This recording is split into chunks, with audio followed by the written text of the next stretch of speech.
You're listening to Talk Daredevil, the official podcast of the Save Daredevil campaign.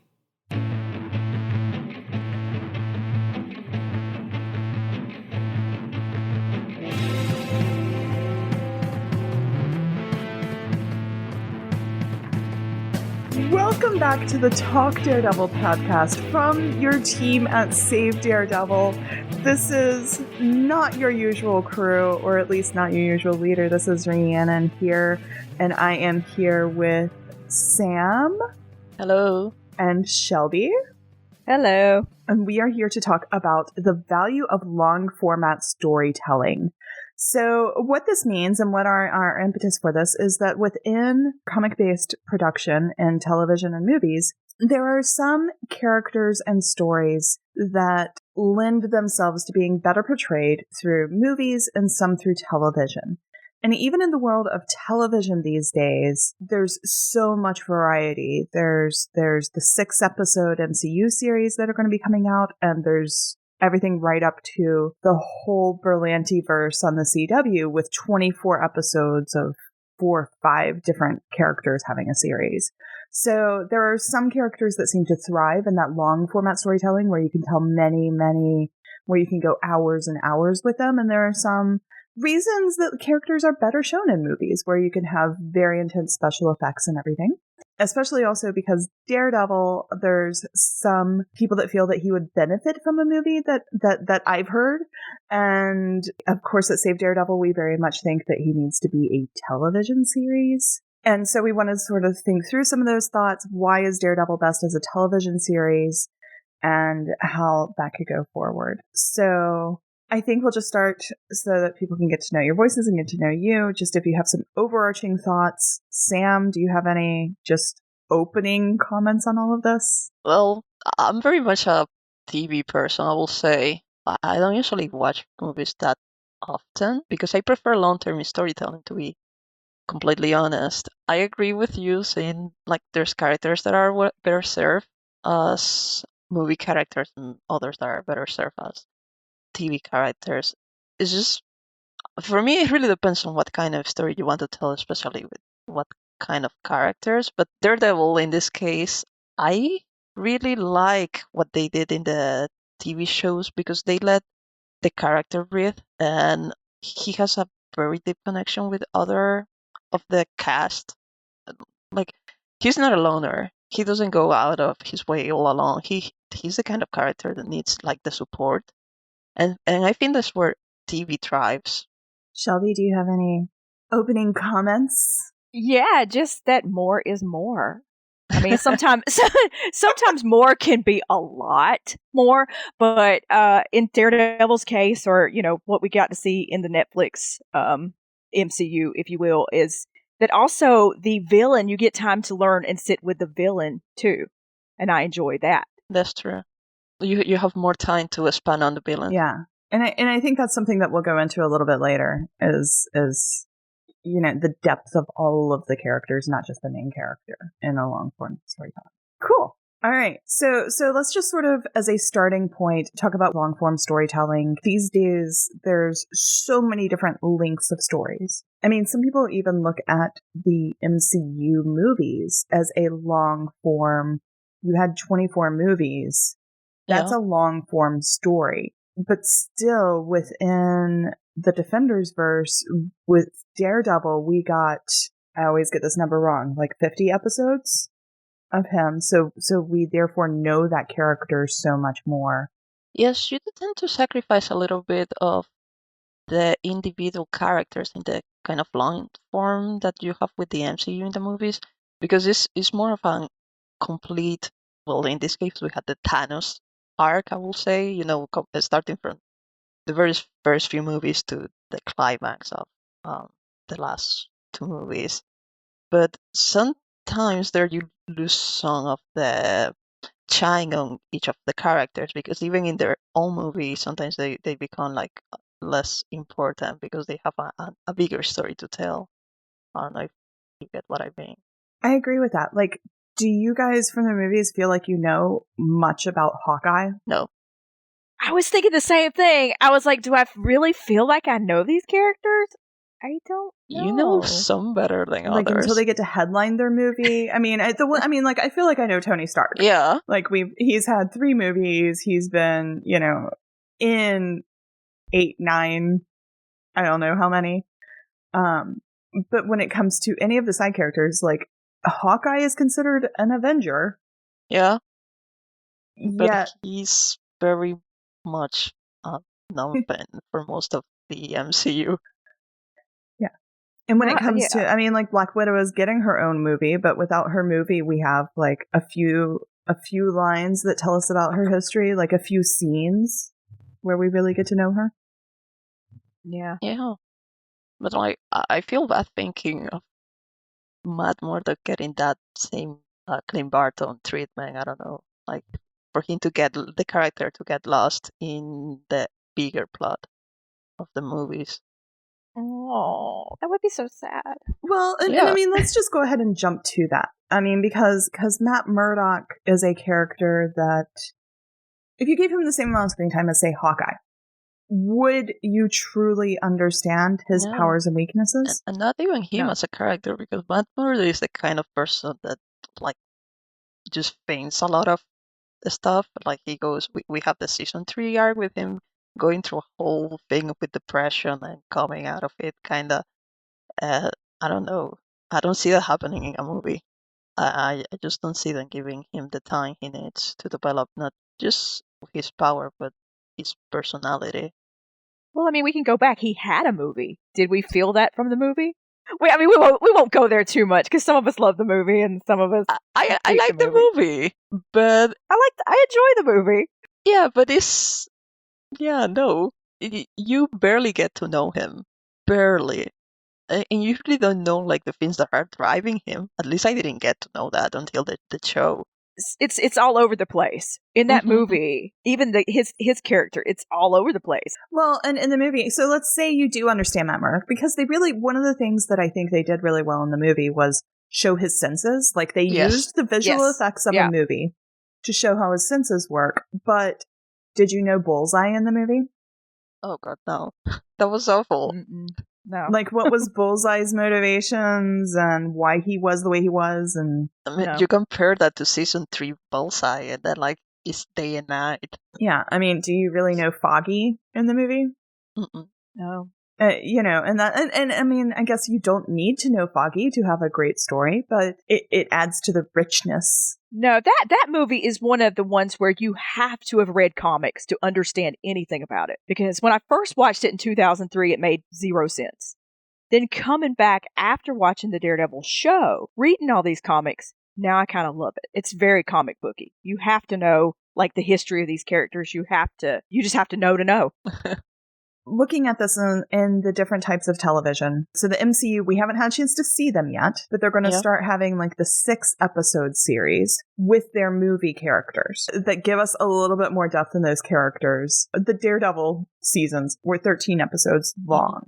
And then there's also, I mean, there's the Berlanti stuff on the CW, or Agents of S.H.I.E.L.D. that had 24 episodes in a season, which S.H.I.E.L.D. finally they started doing like pods where, okay, we're going to have a single story that goes through 6 episodes and sort of wrap that up so they were kind of like mini seasons within a season. I love that. I mean, they called it pods for Agents of S.H.I.E.L.D. I don't know that it's been called that in anything else. That's interesting. But how would that be different? I mean, if you say that you can do that 6 episodes is the right amount for an arc, would a 24-episode season with 4 arcs be different than having 4 seasons of these 6 episodes that the MCU is doing?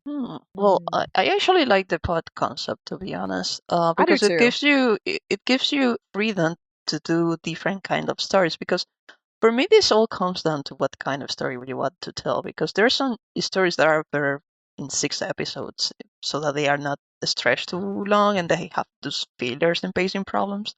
But there's also stories that just need that much of like that many episodes. So 24 with a pod concept is actually very interesting, because you could have a small arc that is just 4 episodes, 6 episodes, and then have a longer arc that is 13, like depending on what you wanted to tell. For the 6 episodes, I don't know. I feel like that will work for the MCU, probably because they are coming from just movies, so that will feel like a lot of time. But I'm not sure that it will work for Daredevil. That's because we want more. Yes, that too.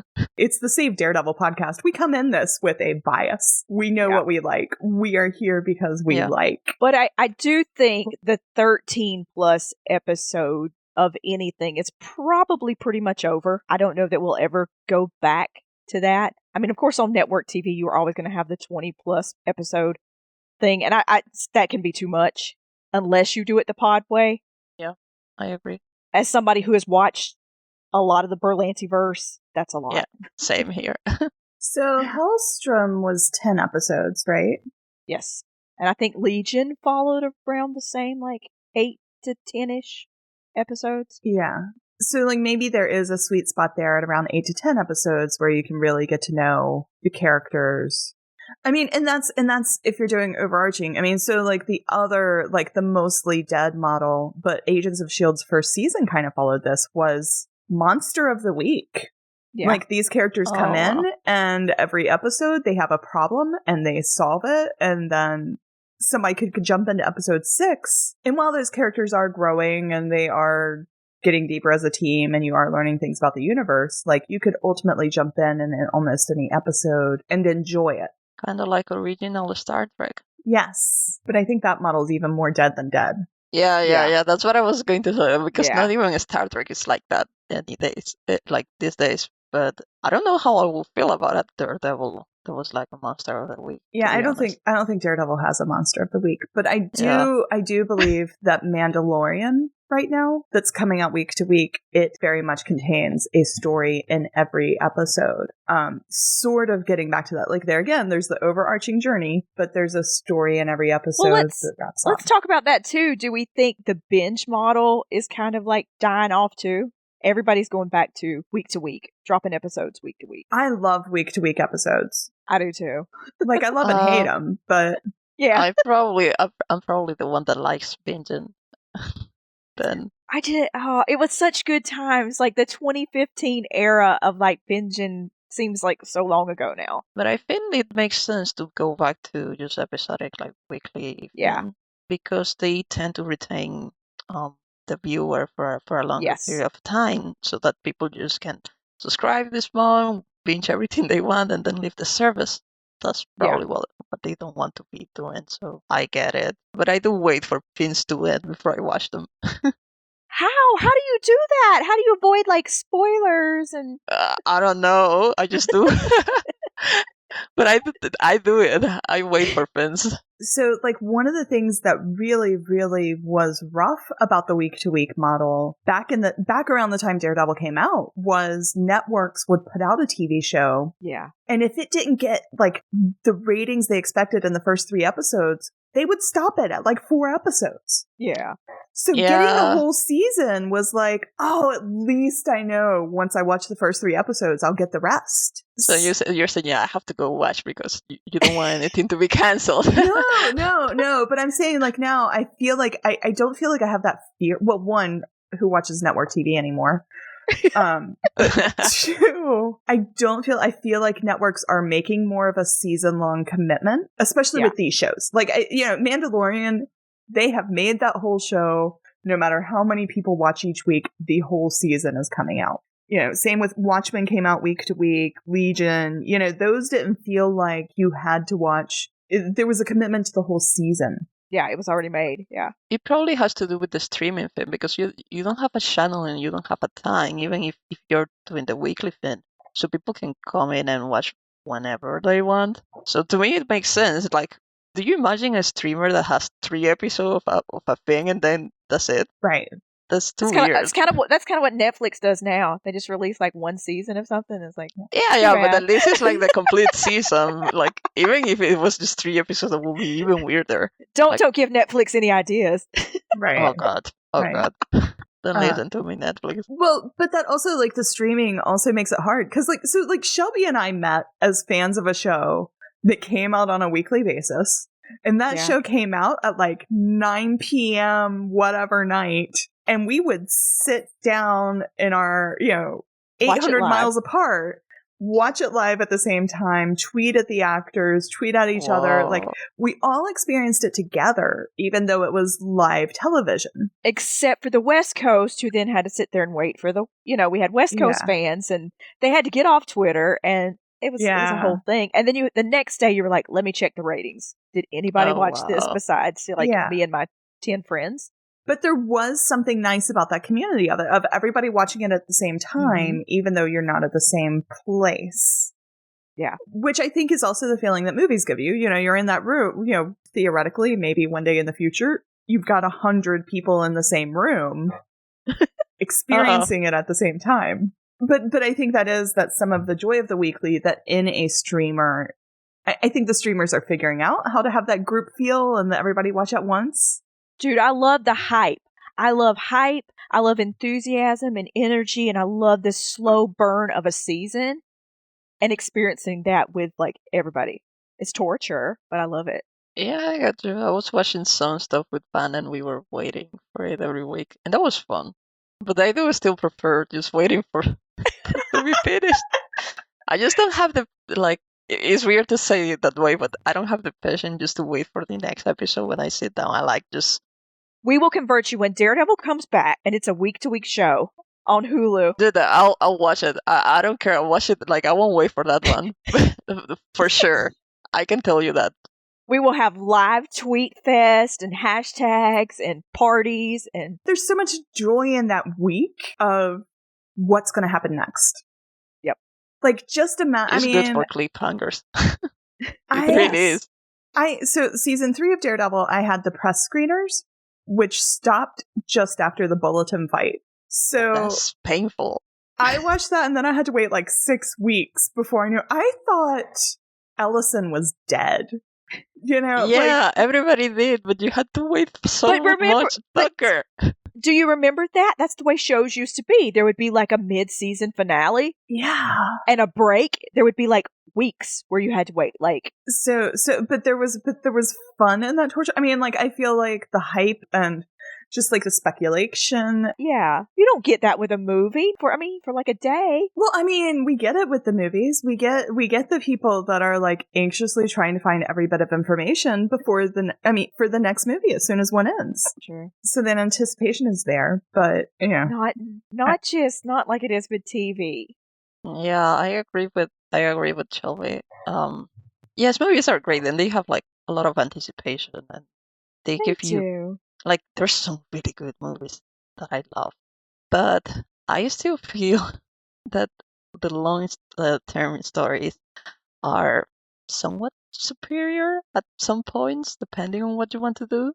And I feel like Daredevil is the kind of character that will benefit from that, as opposed to, let's say, Thor, or even somebody that we have in the Defenderverse, which is the Punisher.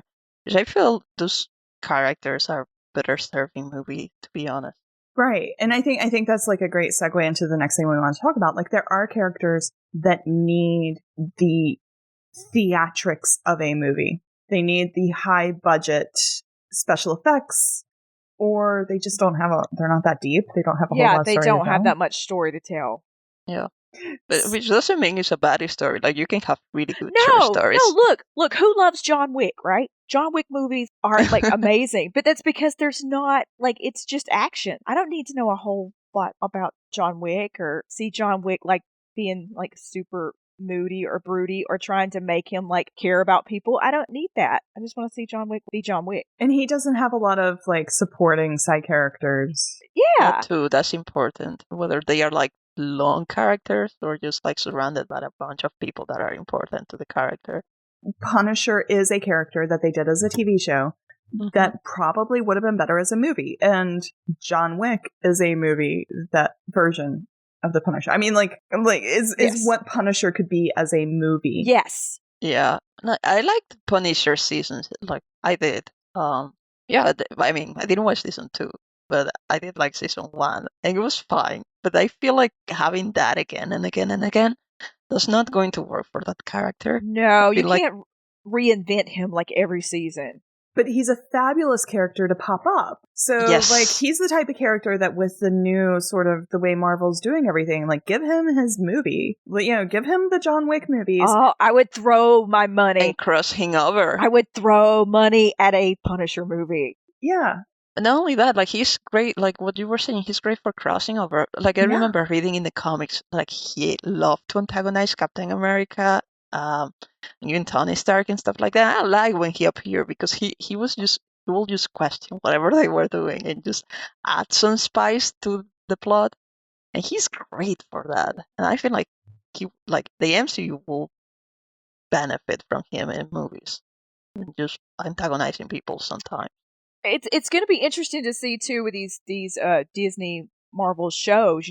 They're starting off with a bunch of shows with the characters that we know from the movies. When they finally get into characters we don't know from the movies as well, like how we feel about that. See, we are going into Falcon and Winter Soldier knowing a little bit, but when we go brand new, like with Moon Knight, that's going to be interesting. It's going to be interesting. We're gonna see how well they do it in 6 episodes. Well, and I mean, we're not confirmed that Moon Knight will be 6 episodes. We have no idea how all of that model is changed, but I think it's 6 episodes. Yeah, 6, 8. He also sounds the kind of like character that will benefit from a longer type of story. So I do hope they give him at least 6 episodes. Oh, God. There were so many rumors that Moon Knight was coming to the Netflix. That after Defenders, there was going to be a Moon Knight series because he fits so well in that model. Am I making it up that like at one time they thought about doing away with Iron Fist and it being Moon Knight, like when they couldn't decide on an Iron Fist? There were so many rumors about Iron Fist not happening. So many. I mean, like it was absolutely accepted that Iron Fist, they had just ditched Iron Fist altogether because it took so long for anything about Iron Fist to come out. So I'm sure there were rumors about Moon Knight taking his place.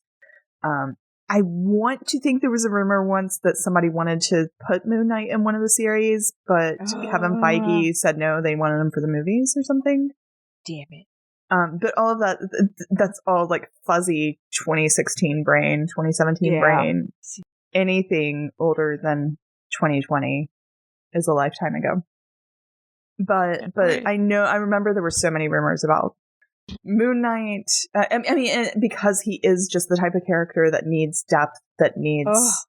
Yeah, you can't do a Moon Knight movie. No way. Yeah. So it will be interesting to see what they do with him, and I think that will be... I mean, if we don't already have our Daredevil back, it'll be very indicative of what they plan for Daredevil in the future. But we'll have our Daredevil back. But one complaint that I've heard about, I mean, one disadvantage that I've heard about television is just like generally, and not looking at these new MCU TV shows because they're a different world. But normally television, especially when we look at the Netflix series and Agents of S.H.I.E.L.D. and what happens over on the CW, they're usually lower budget, which means that you can't get incredible special effects. So that's what we were talking before we recorded, like Thor. Like, Thor needs those high-value special effects. You're out in space. Guardians of the Galaxy, you're out in space. You have all of this fancy stuff. You need the special effects. And I've had people ask me, but don't you want to see Daredevil swinging through New York City? I'm going to be honest and say not really. That's always been my answer, too. Yeah, it's just, he's not a Spider-Man. I like the way they did it in the TV show. Yeah, like season 2 when he was like swinging around. He was jumping on the rooftops and that's fine. But you don't need to have like this view shot of like him going through the whole city, swinging around a light pole or something. I don't know.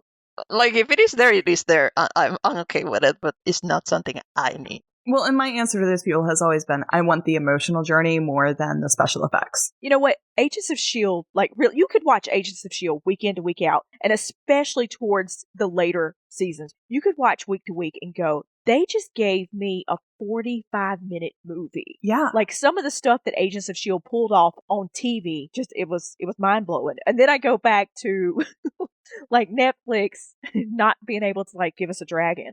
Or, like, Inhumans, not being able to do anything. And I'm going to say, like, I'm going to go back and say, because there was a lot about Netflix not giving a dragon. That had to have been, I mean, and we know from some conversations we've had with people, I think that was more of a Netflix creative decision than a budget decision. Because you watch The Magicians, you watch other shows. I mean, Disney pulls out a dragon for their parade every day when they're operating. Like, dragons aren't that expensive.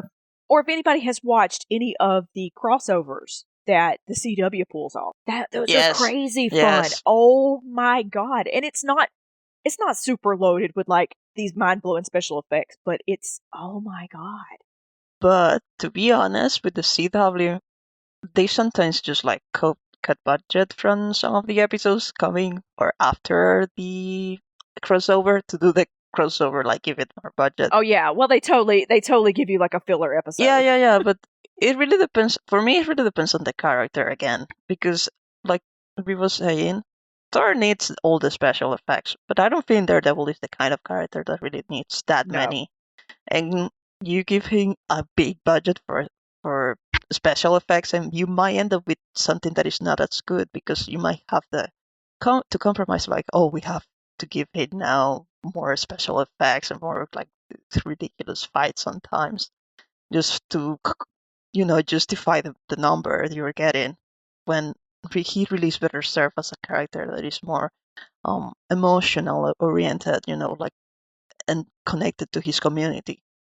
Agree. The thing is, if you didn't know, I mean, like, I've always held that I would rather have 3 hours of the emotional journey of Matt Murdock and the people around him than 5 minutes of him swinging through the streets of New York. Like, to me, that is not an important part of his character. Okay, let's go back to the money thing just for a minute. People talk about, oh, but you could throw all this money at movies and blah, blah, blah, and special effects, blah, blah, blah. Okay, how much, did we know for the Netflix shows, what did they have, like a $45-50 million budget, something like that, for 13 episodes? I think it was 35 to 40 million or something. Yeah. What do we think now it would be? Do we think they would get more money? It could be, because all these companies are taking like an interest in streaming, and they are putting out their big money in streaming. So it could be that if the character needed more money, they will be willing to give it more money. Like, does anybody know like how much like a show like Umbrella Academy or The Boys, which has a lot of special effects, like what their budget is? It's a shorter season, but I just wonder what their budgets are. My point is that lots of money is getting thrown at TV. Yeah, a quick Google search says The Boys got about 10 million per episode, which is really high compared to so I believe in the beginning, when the whole Defenders verse, it was 4 seasons and Defenders, they were given like $100 million for all 5 seasons, weren't they? Oh my God, that sounds it was something like that. It was some deal that was all wrapped up. That sounds insane now. And we don't know if that changed. I mean, probably with the multiple seasons, sure. Yeah, so no, sorry, it was 200 million for all 5 seasons, which came down to about 3.3 million per episode. So, and we know, I mean, like, we've heard stories from the cast and crew of like things that they did to try to keep that cheap. Things that they did and trying to come up with the costume and all of that they did a lot of things to try to keep it that cheap and keep it looking high quality. So, the Defender, so if we look at what we've seen, it was around 3.3 million per episode, where The Boys is like 10 million per episode. And I honestly don't see 6.7 million per episode difference in the quality of what we see. Like, The Boys, I probably would enjoy better if it didn't have so much special effect roadiness. But again, it's a shorter season, so let's see. How much money do I want to throw at Daredevil for like 10 episodes? What I like to compare it to, like what I talked about in the previous podcast I was on, and I think it was like the third or fourth one of this series. I mean, like, Daredevil, some of these shows could be quality to be a Emmy contender and all of that. So I like to compare to The Watchmen, and The Watchmen season had, it looks like, $130 million production budget for the season. So Watchmen was like $15 million per episode, which I do not think Daredevil needs. I mean, like, I think it can be done well. They've shown that they can do it well on a lower budget. But yeah, evidently Watchmen got like $15 million per episode. But And that's just on my very quick Googling. Folks, don't come fact check me on that. HBO money, yo. People want to talk crap about HBO, but HBO is still running things. HBO does quality. I mean, that shows that like these shows now do get higher budgets and they are paying off. You know, Amazon, they're making more episodes of The Boys for a reason. HBO got Emmys for Watchmen, putting the time and effort into and the money into. And Amazon, oh, I love them. They're not scared to try to grow their audience and go, hey, we're already renewing this show. We know we haven't dropped a season yet, but it's renewed. Oh, that's cute. Isn't that nice? Isn't that so sweet? Instead of like putting out a season with no hype and no promotion and then just not renewing the show. Or even renewing the show and then not actually making it. That's what happened with Luke Cage, wasn't it? Well, no, Luke Cage, they wrote it. They had never officially renewed it. Oh, okay. They were in talk. Like the first 4 or 5 episodes. Just as like Eric Olson and Stephen DeKnight in that interview, Eric Olson said they were plotting out, they were getting ready to write Daredevil season 4. They had the plan.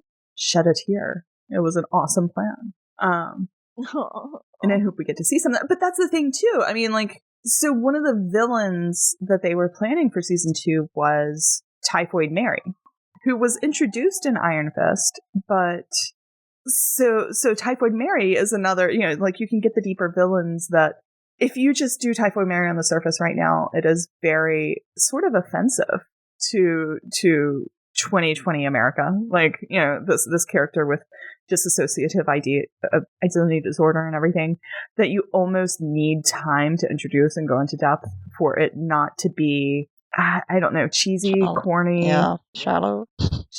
Yeah. That's why I'm hoping they give Moon Knight more time, because he's that kind of character too. Yes, he is. Yeah. So yeah, I mean, I think we've hit on all of the points that we wanted to hit on. Is there anything else? Yeah, I actually want to say, I understand where people are coming from when they say they want Daredevil in the movies. I can understand that. Because people do want to see him cross over with Spider-Man and all that and have the flashy moments. But there's one thing.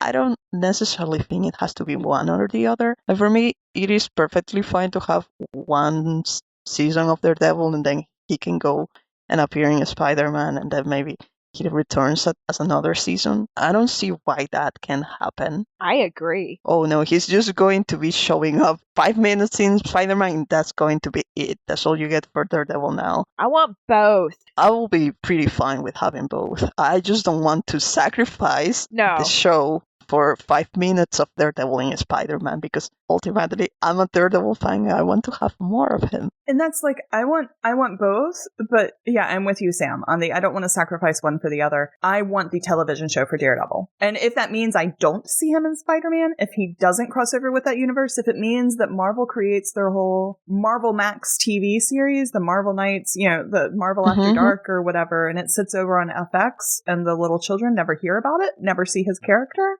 like, I would love it on FX. I mean, that's just like my personal, I would love for Disney to look at FX and be like, we want FX to be a Emmy-worthy, high-quality, premium cable channel. Well, most of the good drama is on FX. Yeah. Well, that I've watched. I like the vampires. I love everything. Justified was on FX. I mean, Sons of Anarchy for what it is was on FX. American Horror Story. Fargo. Yeah. And now they've got FX linked to Hulu, and you know, they're working out ways to get the Hulu content to the rest of the world. Yeah, Legion was on FX. You know, I think FX is a wonderful home for Daredevil. It can definitely handle the maturity of content, and I think it would be a wonderful place for the adult television. Look, I know, like, Marvel, Disney has how many movies they already have, like, in the bag, filmed, whatever, ready to go. But we don't know when we're going to get back to the movies. We don't know how these movies are going to come out. Let's throw all our money at TV. Let's just do it. That's apparently Disney plans, because we just had the announcement recently about them doing that, like focusing on streaming now. Let's look at the MCU, like the current high quality MCU. We do know Thanos, and we have a little bit of that, but yeah. Would Thanos have benefited from more depth, or does he just need to be what he was? That's a good question. Because I think maybe Thanos was explored just the right amount I do think Thanos was explored the right amount. I do think his story could have benefited from a longer type of storytelling, because I feel like, especially in the last two movies, some of the things had to be wrapped really quick and without much depth, and that affected it. Not Thanos itself, but like the things he was doing. Yeah. But I don't want to see 3 hours of people debating with him that you should wipe out half of the population or double the resources. You know, like, but maybe that could have been deeper. Maybe that could have been a better, they could have gone into why he made that decision. I meant more of them getting the gems, the Infinity Gems and stuff. I don't know. This is my opinion. I feel like some of it was very shallow and done very quickly, just because they needed to get them before the time was up.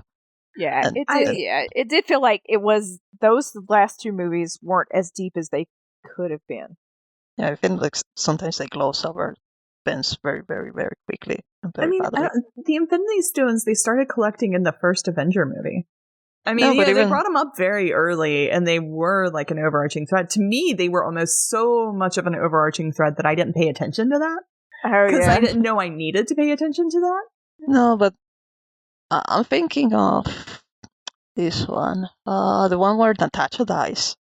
Yeah, the Soul Stone. Yeah, the Soul Stone was...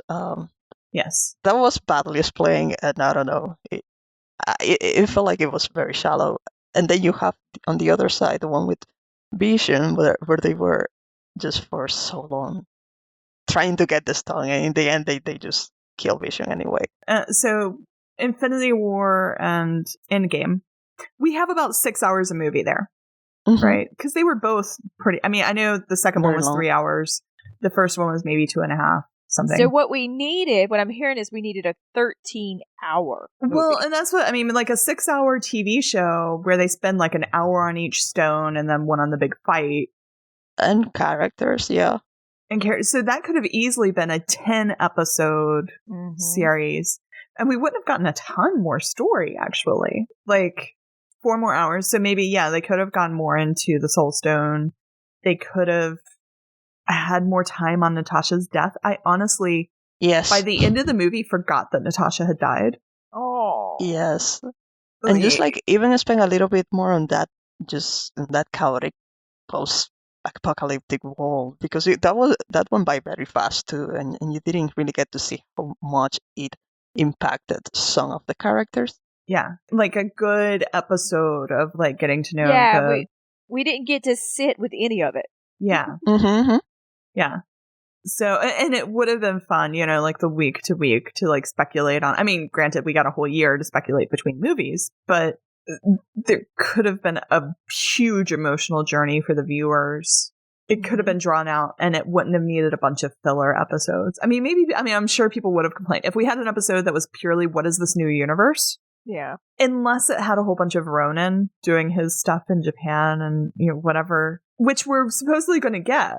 Yeah, we didn't that was just thrown in there and we're like, okay, I guess. You know, then Natasha dies and you're like, okay, I guess. And it would have been cool to see how the team kind of fell apart. Like, because from what you had, like, they even gloss over the whole thing. Like, one time he was Bruce, and then the others, he had this whole thing, the smart hole going on. And I was like, how did this happen? Yeah, we needed a movie covering what happened in those, how many years? 4 years? 5 years? 5 years. Yeah. And I think they are doing, they're going back and doing TV series that will fill in some of those gaps. Like, supposedly Hawkeye will give us some of what Ronin was doing in that time. But that's why we need that stuff on television. Because, we want it. We want that emotional journey. We want that. That's true. Yeah, can you imagine, like Breaking Bad, if Breaking Bad had just been a 2-hour-long movie? No. There's just stories that are very surfing on format. Yeah. And Breaking Bad is one of them, for sure. And because they try, they're going back and doing some of these movies and at El Camino, and it's just not the same. No. Well, but there are, I was about to just use Kill Bill as an example, but that was 2 parts. Like, they had to break that movie into 2 parts to get that whole deep emotional story. There are emotional stories in movies, and those are amazing movies. And that's what in the MCU movies, like I said, they do have emotional arcs. They do have long form storytelling in them, but that's when you can have 24 movies. One standalone movie can only go so far. Yeah. And like it really also depends on the kind of story you want to tell, because even the same character could have an arc that is very short and could completely be translated to a movie. But then there's some other arcs that are very long and need a lot more time to just be developed right. So that's also something to take into consideration, that there's perhaps even within Daredevil some arcs that could be served as movie, but some arcs that are definitely in need of a longer format. Yeah. Give me a Daredevil Punisher movie. Just saying. Right. If we're going to have both. Oh, I actually like that. I want the Punisher movie, and then I want the Daredevil TV show, but I want Frank to randomly show up in the Daredevil TV show to mess things up. Or fix things. So good. Our show's so good. Oh my God. It is. All right. So if people want to reach out and talk to you about the show being so good, Shelby, how do they find you? Oh my God. Are you going to make me say my Twitter handle?